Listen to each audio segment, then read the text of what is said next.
Welcome back B voice. আপনারা সবাই কেমন আছেন বা জানি না, আশা করি আমি ভালো আছি। বা এই যে দোকানটা দেখলাম, এই দোকানটা হইলো আমার।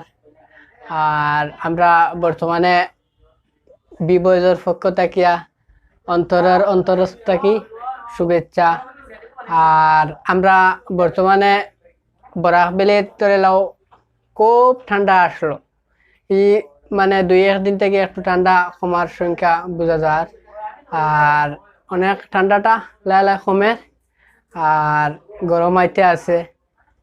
আর একখানা তো খুব বৃষ্টি আসলো হিসাবে আজকে মৌসুমটা খুব ভালো, তখন খুব সুন্দর হয়েছে। মানে যে মৌসুম যেটা আছে খুব ভালো লাগে। আর বর্তমানে দোকানও বই দিছি। আর আপনাদের সামনে একটু অতটুকু করলাম। ভাল লাগলে লাইক, শেয়ার, कमेंट और चैनल टा सब्सक्राइब करबें। मिलते हैं नेक्स्ट वीडियो के साथ।